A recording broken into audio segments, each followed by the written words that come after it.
Guys welcome to my channel bank Nifty masters. ఈరోజు bank Nifty 558 points market అయితే gain అయ్యి 51,317 దగ్గర market close అయింది. ఈరోజు మార్కెట్ అయితే గ్యాప్ అప్ ఓపెన్ అయింది. గ్యాప్ అప్ అయిన తర్వాత ఒక పాజిటివ్గానే మార్కెట్ అయితే క్లోజ్ అయింది. సో ఈ రోజు అయితే నేను క్లియర్గా ఎక్స్ప్లెయిన్ చేసి చూడండి. లోయెస్ట్ లో వచ్చేసి 51,030, హైయెస్ట్ హై వచ్చేసి 51,417, అంటే ఒక 400 పాయింట్స్ వరకు మార్కెట్ ఒక మూమెంటం జరిగింది. So actually market huge gap up లో ఓపెన్ అయింది అనమాట. గ్యాప్ అప్ లో ఓపెన్ అయిన తర్వాత మనకు తెలుసు స్లైడ్గా రికవర్ అవుద్దని. అదే విధంగా మార్కెట్ అయితే రికవర్ అయింది.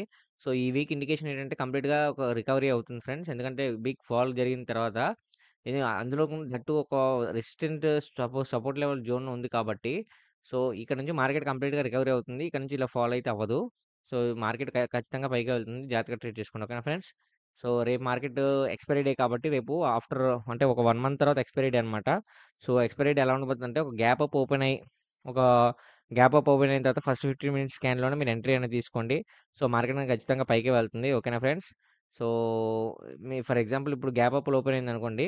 ఫస్ట్ 15 మినిట్స్ స్కాన్‌లోనే ఎంట్రీ ఇచ్చేయండి. ఒకవేళ గ్యాప్ డౌన్ అయితే మాత్రం వెయిట్ చేయండి ఫ్రెండ్స్. ఎందుకంటే మార్కెట్ మొమెంటం రిజెక్షన్ అయ్యే ఛాన్సెస్ కూడా ఉన్నాయి. ఓకేనా. నేను సపోర్ట్ అండ్ రెసిస్టెన్స్‌లో వీడియో అందులో పెడితే మీరు కావాల్సిన స్క్రీన్‌షాట్ తీసుకోవచ్చు. తిరిగి మళ్ళీ మనం రేపటి వీడియోలో మళ్ళీ మనం కలుద్దాం. నా వీడియో గనుక నచ్చితే వీడియోని లైక్ చేసి ఛానెల్ అయితే సబ్స్క్రైబ్ చేసుకోండి. ఓకేనా ఫ్రెండ్స్. మళ్ళీ రేపటి వీడియోలో మళ్ళీ మనం కలుద్దాం. మార్కెట్ ఇంకా కంప్లీట్‌గా రికవర్ అయ్యేసనే కనిపిస్తుంది. ఎందుకంటే ఇక్కడ స్ట్రాంగ్ సపోర్ట్ లెవెల్ ఉంది కాబట్టి ఇక్కడ నుంచి మార్కెట్ రికవర్ అవుతుంది. జాగ్రత్తగా ట్రేడ్ చేసుకోండి. ఓకేనా ఫ్రెండ్స్. Thanks for watching.